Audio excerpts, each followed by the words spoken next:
Licensed games have been a part of the gaming landscape forever. From nostalgic treasures like Spider-Man 2 to critical misfires like Gollum, games created with well-known IP have been around and spanned various characters, franchises, genres, and quality. Oftentimes, a licensed game would come out when a movie or a season of television was about to air, and the company that owns the IP would hire some outside company to make the game for them, like Marvel hiring Activision to make the Spider-Man games. Usually what didn't happen was for a company that holds the IP to start a video game branch to make the games themselves. And rarely were they original, meaning they weren't planned with some sort of big theatrical release.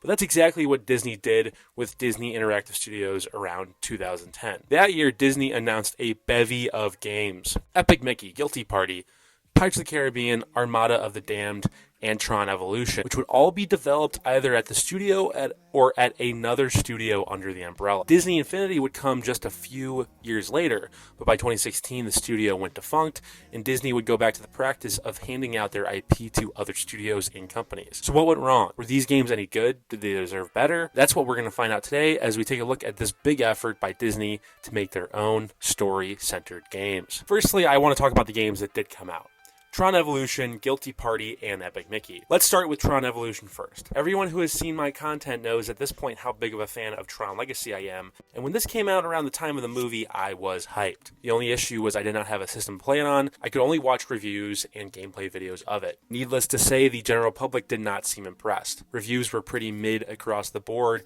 and Tron obviously isn't a popular enough brand for sales to be through the roof, or we would have gotten more. It took myself years to get a copy of the game, and when I finally did, I was excited, but I knew what I was getting myself into, or I thought I did. I booted it up, I played it for about an hour, and then all of a sudden, pitch black. The game died on me. I've tried to play it since, and I always get to the same spot before it just glitches out. I'm not sure if it's the copy I bought off of eBay, my PS3, the game's age, or anything in between, but it left me with a bad taste in my mouth. What I played was fun, if a little repetitive, with the game dealing with solid platforming and okay combat.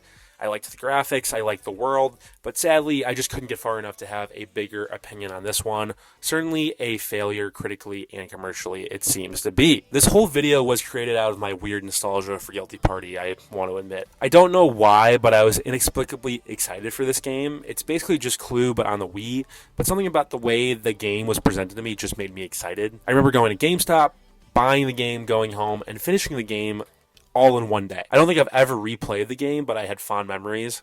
Basically, you would just run around, find clues, and each mystery had its own level. I liked the character designs a lot, even if they did remind me of the McDonald's characters. This game was reviewed pretty mediocrely, and obviously did not sell enough to spawn a sequel. Epic Mickey, I can safely say, is one of the most disappointing events of my lifetime. When I discovered the E3 trailer, I was stoked. I was a Disney kid growing up, and something about this game about Mickey looked so cool, and something about him going up against Oswald was something I never knew I wanted, but everything I needed. Concept art was sick, the game was being made by Warren Spector, and I had nothing else to look forward to in my life. Then the game came out, and it was just okay. The game still looked cool, but it clearly did not do the concept art justice. Gameplay was fun, but it lacked polish. There were major issues with the camera, basically no matter what you did, which always gets in the way of a solid gameplay experience. I also found it kind of hard for a kid's game.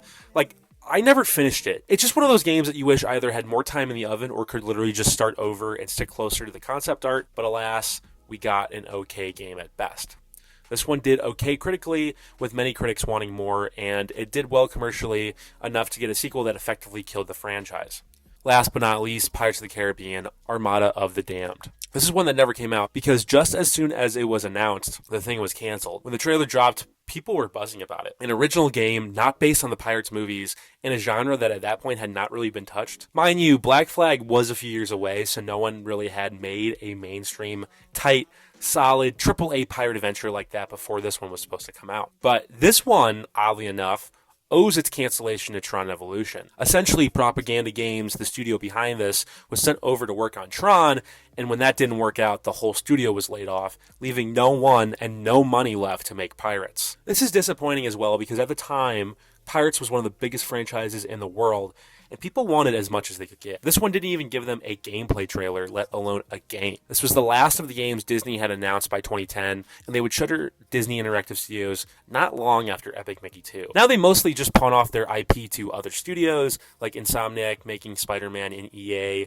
and others making Star Wars games. Disney itself does not have a AAA studio anymore that makes games in-house concerning the company's IP, and that kind of just makes me sad. I don't know if it's the nostalgia or the haze of my parents' divorce at the time, but I really enjoyed this time in the company's history, and I really miss it. I wish they would try and make their own games instead of just relying on EA and others for everything. I know it's probably smart to do this, and it might be better because they typically get companies who know how to make games, but there's something to be said for a company like Disney taking a risk, making their own games, especially ones as interesting as Epic Mickey, instead of making Battlefronts over and over again. Kingdom Hearts, though, you're untouchable. You're beautiful. I would never let anybody hurt you, baby. Come here. Come here.